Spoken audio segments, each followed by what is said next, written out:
안녕하세요. 홍영표 박사입니다. 오늘도 역시 마음을 움직일 수 있는, 은혜를 활성화시킬 수 있는 동시 한 편을 가지고 여러분과 함께 이야기를 나누고 여러분의 아이들에게 은혜를 활성해서 올바른 인간으로 자랄 수 있는, 올바른 아이로 클 수 있는 그런 방법을 함께 이야기 나눠보도록 하겠습니다. 먼저 오늘 어떤 걸 갖고 할지 제가 한번 읽어줘 보도록 하겠습니다. 그때 어머니께선 웃고 계셨어요. 사진첩 속 그 사진을 보시곤 빙그레 웃고 계셨어요. 그때 어머니께선 울고 계셨어요. 입원실 침대 위에 누워 있을 때 남몰래 울고 계셨어요. 어머니의 웃음으로, 어머니의 울음으로 나는 자라났어요. 여러분, 이 동시는 어린아이가 쓴 것인데 저는 이 동시를 보면서 항상 느끼는 게 뭐냐면 아이들이 어쩜 이렇게 엄마의 사랑을 이렇게 다 느낄 수가 있을까. 정말 시를 이렇게 쓰는 아이들은 정말 생각이 얼마나, 시는 최대한 단순하게 쓰는 거지만 정말 이 단순한 시를 쓰기 위해서 더 많이 생각해야 되기 때문에 정말 시를 잘 쓰는 아이들의 마음이 얼마나 큰지를 저는 깨닫습니다. 여러분이 동시를 제가 읽어드렸는데 한번 여러분 스스로 제가 읽어준 동시를 한번 어디까지 외우나 한번 스스로 한번 해보세요. 혹시 1연 3행 정도는 외우시나요? 잘 안 되죠? 자, 이것은 꼭 운해의 어떤 인간성뿐만이 아니라 학습적인 면에서도 상당한 도움이 된다는 것을 여러분이 수업을 쭉 들어보면 알게 될 것입니다. 예를 들어서 그때 어머니께선 웃고 계셨어요. 자, 이게 1년 3행이잖아요. 그때 어머니께선 웃고 계셨어요. 한번 보여드릴까요? 자, 이렇게. 그때 어머니께서 웃고 계셨어요. 자, 이 중에서 가장 중요한 단어는 뭘까요? 그때 어머니께서는 웃고 계셨어요. 이 세 줄의 가장 중요한 단어가 뭘까요? 그렇죠. 웃고죠. 웃고의 으뜸꼴은 뭘까요? 웃다. 그래서 저는 1년의 가장 중요한 것은 웃다. 이렇게 써봤어요. 그 다음에 2년에는 사진첩 속 그 사진을 보시곤 빙그레 웃고 계셨어요. 사진, 그쵸? 2년은 사진인데 이 사진을 꾸며주는 단어가 뭘까요? 빙그레예요, 빙그레. 야, 어쩜 이 빙그레라는 단어를 선택할 수 있었을까? 이 빙그레가 무슨 말입니까? 느끼지 못하도록, 소리나지 않게, 보이지 않게 마음속으로 다양한 뜻이 안에 들어있어요. 어머니께서 웃고 계셨는데 사진을 보고 우셨는데 이 안에 어떻게 우셨다? 하하하, 나 들리도록 웃은 게 아니라 어머니 스스로 흐뭇해 하셨다는 거예요.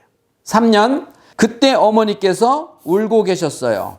그러면 역시 임자되는 단어는 울고, 으뜸꼴은 울다죠.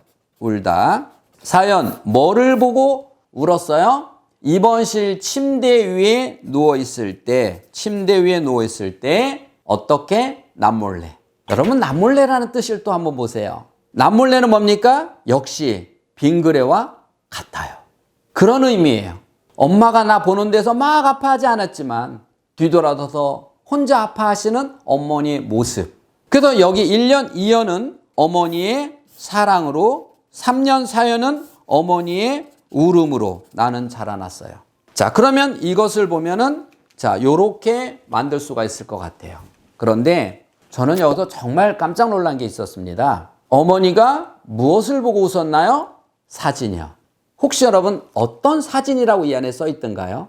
돌사진, 백일사진, 소풍간 사진. 만약에 이렇게 이 안에 글이 들어갔다면 백일사진이 없는 아이들은 이 글에 공감대가 없다는 것을 이 친구는 이미 알았다는 거예요. 그래서 사진이에요. 여러분 혹시 아이에게 물어보세요. 너 사진을 보고 엄마가 가장 어느 때 행복했냐가 그 사진이 아니라 삶 속에서 행복한 일을 이 아이는 아이들이 스스로 하나씩 정할 수 있도록 기회를 준 겁니다. 다시 말해서 울다, 입원실 침대 위에 누워있을 때, 다리가 부러질 때, 배가 아플 때, 머리가 아플 때라고 정하지 않았어요. 입원실 침대에 누워있을 때라는 거는 힘들었을 때, 내가 힘들 때라는 의미 아니겠어요? 내가 힘들 때, 내가 기쁠 때, 나로 인하여 어머니가 기뻐할 때, 나로 인하여 어머니가 힘들어할 때, 어머니는 나를 바라보는 기쁨과 또 슬픔까지도 이게 바로 어머니의 사랑이라는 걸 이 아이는 깨달은 거죠. 혹시 여러분 아이들은 어느 때 가장 엄마가 행복했다고 생각할까요? 한번 물어보세요.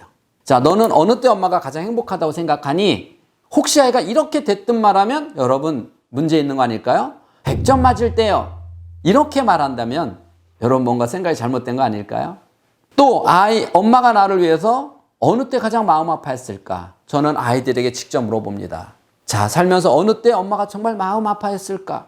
어떤 애는 이 이야기를 하다가 자기가 눈물을 흘리는 애들도 있어요. 이렇게 우리가 하나의 동시를 통해서 이 글은 정말 중요한 건 아이들의 생각을 끄집어내기 위한 글로 삼는 거라는 거죠. 여러분, 위인전은 너도 얘처럼 살아가 아니라 그 글을 통해서 아이들의 생각을 끄집어내기 위한 거예요.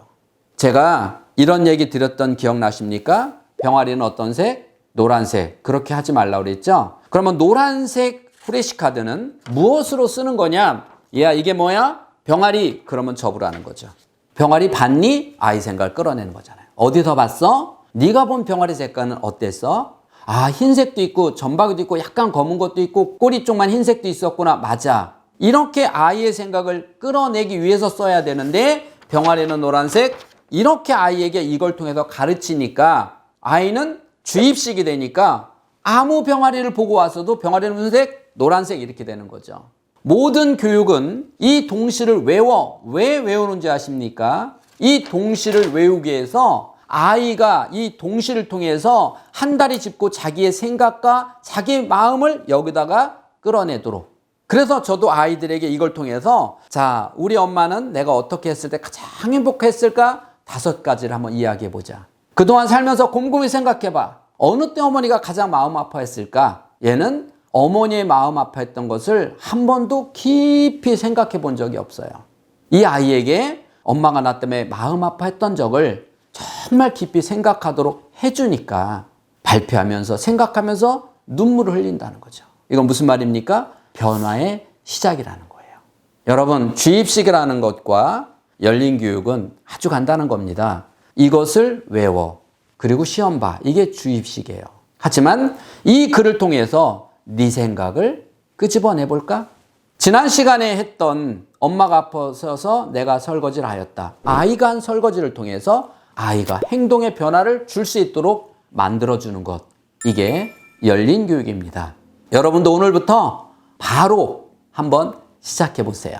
여러분 혹시 저하고 상담하고 싶거나 궁금한 사항이 있으시면 아래 주소로 연락 주시면 기꺼이 제가 직접 답 드리도록 하겠습니다. 또한 저하고 같이 유튜브도 찍을 수가 있습니다. 연락 주세요.